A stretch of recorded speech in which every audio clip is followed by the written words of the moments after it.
Wanita dari keluarga tergugat ini berteriak histeris saat berusaha mengadang truk pengangkut alat berat yang hendak meratakan rumah mereka. Sejumlah poluan yang bersiaga di lokasi sempat kewalahan membubarkan aksi keluarga tergugat. Bahkan salah seorang wanita nekat tidur di tengah jalan, menghalau alat berat hingga terpaksa dibopong beberapa poluan.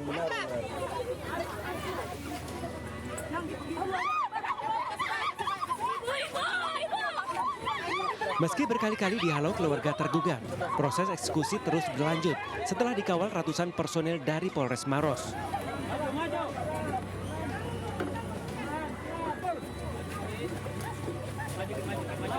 Sengketa lahan seluas 0,49 are ini merupakan kasus antar keluarga Raja dan Maku yang terjadi sejak tahun 1982 silam. Pengadilan Negeri Maros menyatakan lahan dan 2 rumah di Kelurahan Bontoa, Kecamatan Mandai, Kabupaten Maros, Sulawesi Selatan digunakan pihak keluarga Raja. Oleh Mahkamah Agung, itu kemudian tidak benar, salah objek dalam hal ini, Pak. Ini sudah rencana eksekusi sudah keempat kalinya Tuhan. Dan baru hari ini ya? Baru hari ini berhasil ya Pak ya? Pak, kedua belah pihak ini mereka keluarga atau gimana? Jadi informasinya memang masih ada hubungan keluarga. Ya, jadi nenek mereka ini masih bersaudara.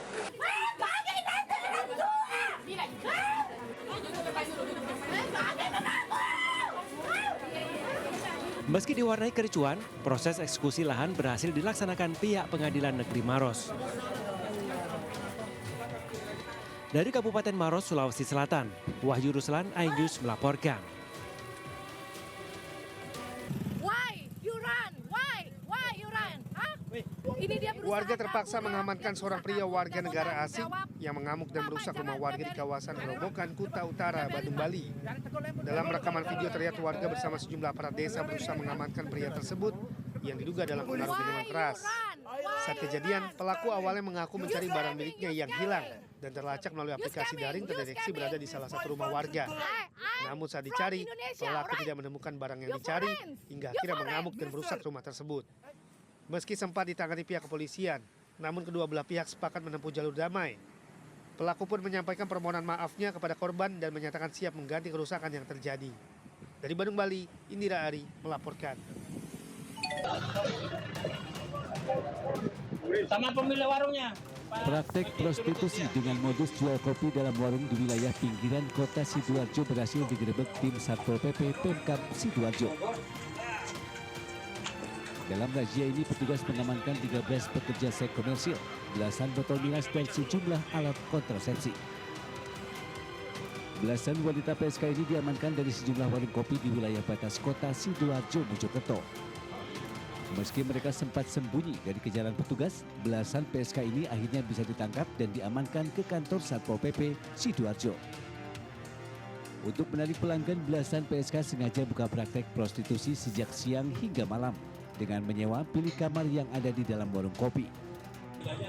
Razia pekat dengan sasaran minuman keras dan PSK ini digelar untuk menciptakan suasana aman dan nyaman bagi warga khususnya menjelang bulan Ramadan. Tentunya harapan kami bisa menjaga kondusivitas konflik sosial yang ada di Kabupaten Sidoarjo. Kemudian juga mengamankan salah satu warkop yang menyediakan mucikari dan juga wanita penghibur itu sejumlah 13. Dan saat ini sudah kami lakukan pendataan dengan Dinas Pendudukan Catatan Sipil. Dari Sidoarjo, Jawa Timur, Pramono Putra, iNews melaporkan. Hoyong apalah, hoyong sudah baca aspirasi. Ratusan warga terdampak pembangunan tol Cisumdawu dari 3 desa di Kecamatan Sumedang Utara berunjuk rasa di jalan tol Cisumdawu Rabu kemarin. Warga berusaha menerobos penutup akses jalan tol Cisumdawu yang telah beroperasi. Beruntung petugas kepolisian dan TNI bersiaga lokasi hingga aksi massa bisa diantisipasi. Dalam aksinya, pengunjuk rasa menuntut kompensasi ganti rugi dari pemerintah karena rumah dan sawah mereka terdampak pembangunan tol Cisumdawu dan pasca dioperasikannya tol Cisumdawu. Salah seorang warga mengaku pasca beroperasinya tol Cisumdawu, puluhan hektar sawah terdampak banjir, bahkan sejumlah rumah yang retak-retak sejak proyek berlangsung belum mendapatkan ganti rugi. Udah 6 tahun sampai saat ini nggak ada kompensasi. Kami tidak akan diam kalau nggak ada realisasian, sampai manapun kami akan terus-menerus demo untuk menutup jalan tol ini. Insya Allah kami terus komunikasi, kami terus berikan pelayanan bersama-sama rekan-rekan dari TNI, dari Satuan Pengamanan Pemerintah Daerah, memberikan pelayanan dan fasilitasi supaya kegiatan berjalan tertib. Sementara itu, Kapolres Sumedang yang turun ke lokasi menyatakan pihaknya akan memfasilitasi masyarakat terdampak dan akan membantu merealisasikan tuntutan para warga terdampak. Rencananya Pemkab Sumedang akan menurunkan tim lengkap untuk memverifikasi dan menyiapkan berita acara untuk legalitas dari warga terdampak. Warga berharap adanya realisasi dari tuntutan ratusan warga yang terdampak secara tidak langsung dari jalan tol Cisumdawu ini. Dari Sumedang, Jawa Barat, BPNHPA iNews melaporkan. Warga Jember, Jawa Timur dihebohkan dengan video sur mantan guru sekolah dasar dengan status guru tidak tetap yang viral di media sosial. Dalam video, sang wanita memamerkan tubuhnya tanpa sehelai benang pun. Pihak Dinas Pendidikan Jember membenarkan jika wanita yang ada dalam video sur tersebut merupakan guru tidak tetap. Namun wanita berinisial SA itu telah mengundurkan diri pada 7 Februari 2025 pasca video tak senonohnya menjadi perhatian masyarakat. Beberapa waktu yang lalu memang kami menyampaikan status yang bersangkutan adalah honorer sekolah. Namun demikian setelah kembali kami ke kantor, kita telusuri lagi bahwa status yang bersangkutan memang di tahun sebelumnya adalah statusnya GTT. Namun demikian yang bersangkutan sudah mengundurkan diri dari sekolah. Sementara itu setelah videonya tersebar luas di media sosial, SA langsung memberikan klarifikasi dan meminta maaf kepada pihak-pihak yang terdampak. Dalam video klarifikasinya, perempuan muda ini meminta kepada masyarakat untuk tidak menyerang keluarganya, teman-temannya maupun instansi tempat dulu bekerja dan tidak menyebarkan video tersebut. SA juga berharap kasus ini menjadi pembelajaran bagi dirinya serta semua orang agar lebih berhati-hati dalam berinteraksi di dunia maya. Dari Jember, Jawa Timur, Bambang Sugiarto melaporkan. Area 38 meledak tangki 38 televisi. Kepulan asap hitam muncul dari salah satu tangki di Komplek Kilang Pertamina RU 4, Cilacap, Jawa Tengah, Kamis siang. Meski kepulan asap hitam membumbung tinggi, namun tak terlihat kobaran api. Asap hitam ini berasal dari flashing atau percikan api saat pembersihan flak atau endapan lumpur di tangki nomor 38 T101 yang sedang dirawat. Proses tersebut tidak menimbulkan kobaran api karena tangki dalam kondisi kosong tak terisi BBM atau minyak mentah. Setelah dilakukan pendinginan selama 4 jam, kepulan asap hitam dapat dikendalikan. Insiden tersebut tidak menimbulkan korban dan tidak mempengaruhi produksi minyak di kilang Cilacap. Sejak awal Januari lalu, pihak kilang Pertamina RU 4 Cilacap melakukan pemeliharaan berkala. Berarti kosong atau gimana? Kosong. Karena tangki ini ibaratnya kalau kita ibaratkan rumah ini sedang dalam perbaikan untuk ganti atapnya diganti, lantainya diganti. Kalau apinya muncul dari apa? Dari apa Pak itu? Dari selat. Selat itu apa? Nah, ini untuk pemicunya sedang kita investigasi. Kita belum bisa memastikan dari mana. Karena kondisi tangki yang idle tidak beroperasi kok ada titiknya api. Kini pihak Pertamina RU 4 Cilacap munculnya api dari endapan lumpur sisa minyak mentah dalam tangki yang tidak beroperasi. Dari Cilacap, Jawa Tengah, Heri Susanto, iNews melaporkan. Komisi 12 DPR melakukan sidak ke sejumlah stasiun pengisian bahan bakar merespon kehebohan publik mengenai kualitas BBM yang diduga oplosan. Saat sidak Kamis pagi, sejumlah sampel produk BBM RON 90 dan RON 92 diambil di 2 SPBU, yakni SPBU milik Pertamina dan SPBU swasta di area Cibubur, Jakarta Timur. Sampel yang diambil diserahkan ke pihak Lemigas untuk diuji untuk melihat apakah kualitasnya sesuai dengan ketentuan. Hasil uji lab sampel dijadwalkan keluar pada hari Jumat. Opini terkait sistem skema pengoplosan itu yang harus clear dulu kan. Makanya kita ajak Lemigas. Lemigas betul nggak ini speknya sudah sesuai. Nah mereka menyatakan bahwa memang setiap produk tidak hanya Pertamina. seluruhnya. Kemarin bahkan di rapat kerja juga diakui oleh Shell, oleh Vivo, oleh AKR. Mereka semua melalui program sertifikasi kayak model inilah, diuji dulu produknya oleh Ditjen Migas. Sebelumnya, dalam rapat dengan Komisi 12 DPR, PT Pertamina Patraniaga mengakui adanya proses penambahan zat aditif pada BBM jenis Pertamax sebelum didistribusikan ke SPBU. Dari Jakarta, Amrina Rida, Surya Lisantoso, iNews melaporkan.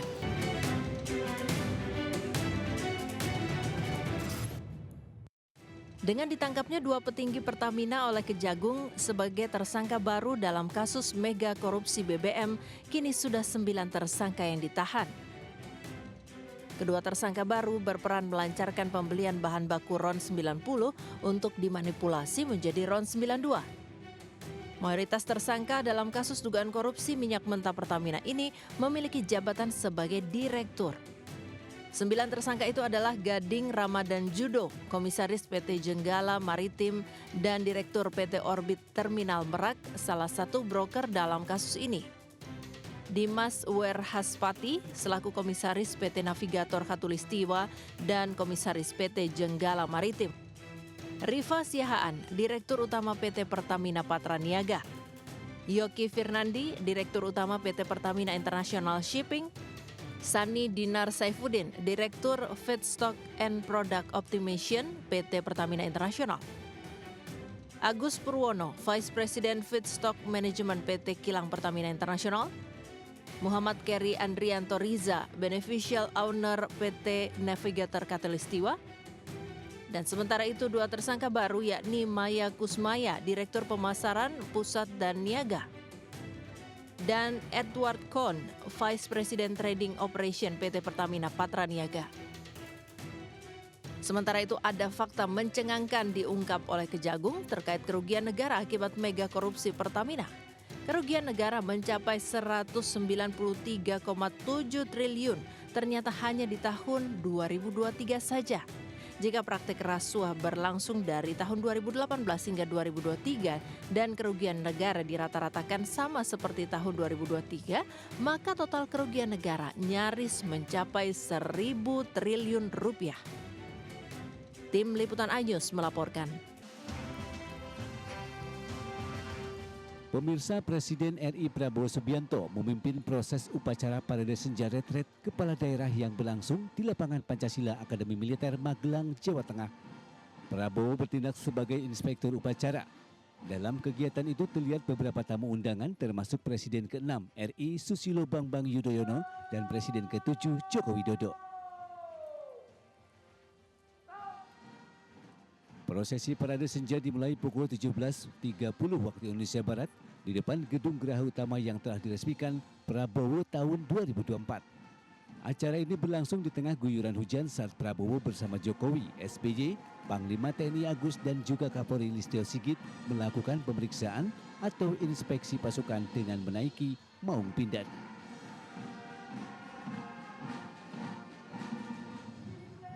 Parade senja kali ini dimeriahkan dengan berbagai atraksi, mulai dari keterampilan baris berbaris hingga defile pasukan di hadapan para kepala daerah. Tidak hanya itu, atraksi genderang suling cangkra, Lokananta juga turut memukau para tamu undangan. Kegiatan ini bagian dari rangkaian retret kepala daerah yang dimulai sejak 21 Februari hingga 28 Februari 2025 di Komplek Akmil. Retret ini bertujuan untuk menyamakan visi dan misi antara pemerintah pusat dengan daerah. Tim Liputan iNews melaporkan.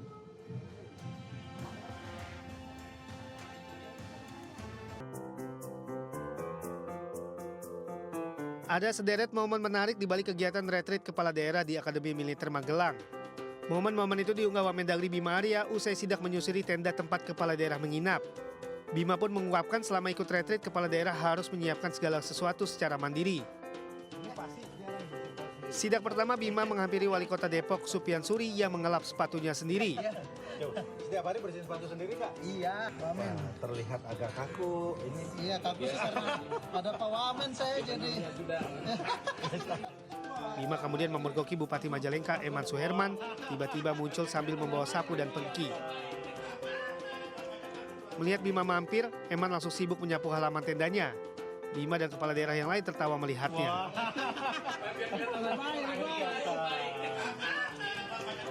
Bima kemudian bertemu Bupati Minahasa Selatan, Franky Doni, dan Bupati Minahasa Utara, Joune Ganda berlari berkeliling kawasan Akmil.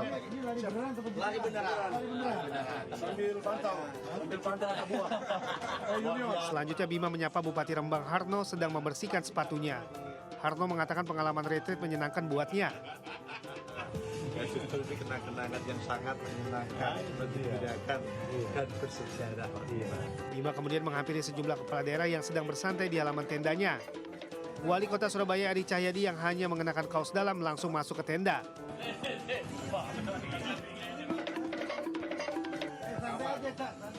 Bupati Ponorogo Sugiri Sancoko kemudian menyambut Bima serta menawari kopi. Bima kemudian duduk dan bercengkrama dengan para kepala daerah lainnya seraya tertawa lepas. Begitulah sejumlah momen santai tercipta selama para kepala daerah sibuk mengikuti retreat di Magelang. Kalau mama bersihin kopi beda. Bapak tadi agak... Hasto Kristianto, tersangka kasus dugaan suap dan perintangan penyidikan, meminta Ketua Umum Megawati Soekarno Putri tidak perlu menjenguk dirinya di rumah tahanan negara KPK. Hal tersebut disampaikan Hasto usai menjalani pemeriksaan sebagai tersangka di Gedung Merah Putih KPK Jakarta pada Kamis petang. Hasto menegaskan selama 1 pekan mendekam di rutan KPK, kondisinya baik-baik saja. Bahkan Sekretaris Jenderal PDI Perjuangan ini mengaku dirinya saat ini menjadi rajin berolahraga bersama sesama tahanan. Hasto juga menyampaikan pesan ke seluruh jajaran PDIP untuk tetap menjaga semangat. Ia menekankan dirinya bukan pejabat negara dan tidak ada kerugian negara yang ditimbulkan atas kasus yang disangkakan kepadanya. Untuk memohon kepada Ibu Megawati Soekarno Putri untuk tidak perlu menjenguk saya, karena saya dalam keadaan sehat, bahkan semangat bersama dengan sesama teman-teman di Merah Putih ini, di tempat Merah Putih ini, kami kalau olahraga itu bahkan sekarang menyanyikan.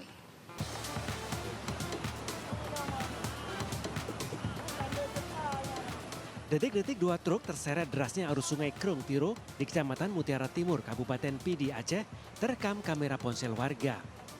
Beruntung kedua sopir dam truk berhasil menyelamatkan diri sebelum debit air sungai terus meninggi. Sebelumnya, truk hendak mengangkut material batu dan kerikil di lokasi Gampong Pulau Dren, Kecamatan Mutiara Timur. Tiba-tiba datang banjir bah yang menerjang lokasi penambangan batu dan pasir hingga air sungai Tiro meluap. Akibatnya 2 unit dam truk yang terjebak di tengah lokasi terseret arus banjir hingga ratusan meter dari posisi awal parkir.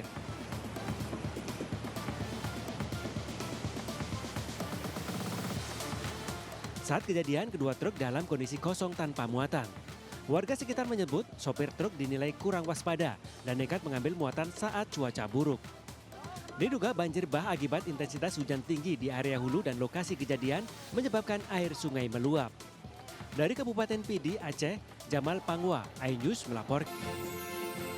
Dalam acara penutupan Kongres ke-6 Partai Demokrat yang dihadiri Presiden Prabowo Subianto, Agus Harimurti Yudhoyono kembali terpilih secara aklamasi sebagai Ketua Umum Partai Demokrat periode 2025 hingga 2030. AHY juga berkomitmen untuk mendukung penuh asta-cita pemerintahan Prabowo Subianto dan Gibran Rakabuming Raka. Demokrat berkomitmen penuh untuk menyukseskan pemerintahan ini. Kita mendukung asta-cita Presiden Prabowo dalam membangun kedaulatan pangan, energi, dan air. Kita akan memastikan bahwa program infrastruktur yang digagas akan berdampak langsung dan nyata bagi kesejahteraan rakyat. Acara yang turut dihadiri Ketua Umum DPP Partai Perindo, Angela Tanu Sudibyo ini juga sebagai ajang silaturahmi sekaligus bentuk kolaborasi antara partai politik dalam menghadapi berbagai tantangan ke depan. Demokrat adalah partai yang dipimpin oleh anak muda. Tentu kita punya kesamaan, kita punya DNA yang sama sebagai partai nasionalis. Kita berharap Demokrat semakin maju dan berkembang ke depannya. Jadi saya lihat ini adalah acara yang dihadiri oleh banyak partai politik, banyak petinggi-petinggi Republik ini, dan memberikan suatu optimisme untuk sama-sama kolaborasi ke depan. Dan kami dari Partai Perindo juga melihat kehadiran kami di sini adalah bagian dari gerakan kebersamaan itu, bagian dari koalisi juga. Dengan kehadiran berbagai tokoh dan elit politik dalam kongres ini, diharapkan dapat membentuk sinergi antara partai semakin kuat dalam membangun Indonesia ke depan. Tim Liputan iNews melaporkan.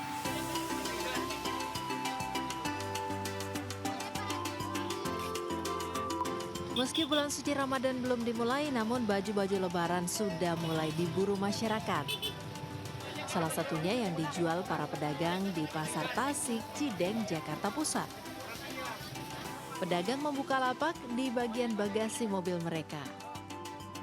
Pasar Tasik jadi tujuan pembeli aneka busana muslim, mulai dari gamis, mukena, hingga baju koko. Kurang dari 3 jam, pedagang berhasil menjual gamis sekitar 200 buah. Harganya pun bervariasi, mulai dari Rp50.000. Mayoritas pembeli memborong secara grosir dan dijual kembali dengan mengambil keuntungan 50 hingga 70.000 per baju.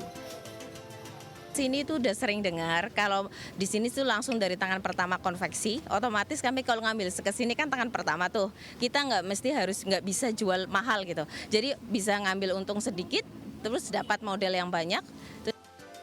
Ada ratusan pedagang di Pasar Tasik, sebagian besar berasal dari Tasikmalaya, Jawa Barat. Inilah yang menjadi dasar sebutan Pasar Tasik. Meski demikian, ada juga pedagang dari luar Tasikmalaya. Mendekati Lebaran, biasanya Pasar Tasik ini akan semakin ramai didatangi pembeli. Tapi ingat ya, Pasar Tasik ini hanya buka hari Senin dan Kamis saja, dari jam 5 pagi hingga jam 12 siang.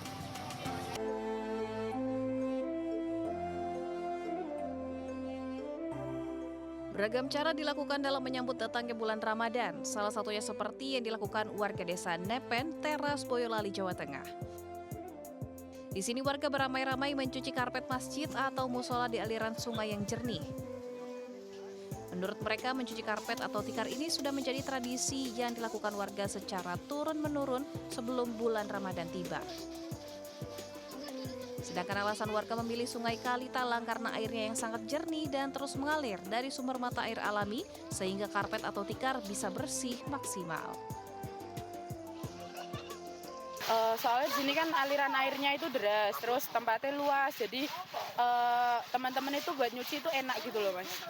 Tiap tahun, hampir ya kalau cuma setiap nyambut bulan Ramadan nyucinya di sini. Tradisi lain yang dilakukan menjelang Ramadan adalah ziarah kubur, seperti yang dilakukan sejumlah warga di TPU Karet Bifak, Jakarta. Selain mendoakan keluarga yang telah meninggal dunia, warga juga datang untuk membersihkan makam. Dan momen ini dimanfaatkan dengan baik oleh penjual bunga hingga air mawar yang biasa mangkal di sekitar TPU Karet Bifak. Dari Boyolali, Jawa Tengah dan Jakarta, Tim Liputan iNews melaporkan.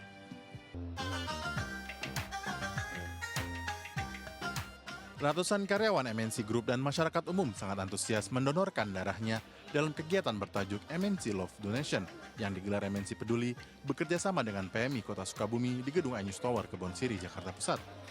Kegiatan donor darah rutin ini menjadi bukti kepedulian MNC Peduli dalam membantu yang membutuhkan. Donor itu dampaknya bagus ya buat kebutuhan darah di rumah sakit kita ya kan, secara pribadi juga berguna juga untuk sirkulasi darah kita ya kan, di satu sisi berguna juga untuk orang lain. Bagus sih karena kan dari karyawan sendiri kan butuh reverse darah, terus ini juga untuk kemanusiaan, jadi sangat bagus. Kalau buat donor sih menurut aku setelahnya jadi badan enak ya, terus udahannya kayak lebih segar aja. Dalam kegiatan ini, MNC Peduli bersama PMI Kota Sukabumi menargetkan 400 kantong darah. Darah yang terkumpul nantinya akan dibawa ke UPTD PMI Kota Sukabumi dan akan diuji sebelum digunakan oleh masyarakat yang membutuhkan. Di Sukabumi memang untuk stok darah itu, apalagi menjelang bulan puasa, kita sangat membutuhkan sekali, sehingga kami setelah diundang dengan bekerja sama dengan MNC Peduli, kita sangat terbantu sekali untuk stok di PMI Kota Sukabumi. Donor darah bukan hanya memiliki makna berbagi dengan orang lain, tetapi juga berdampak pada kesehatan si pendonor. Tim Liputan iNews melaporkan.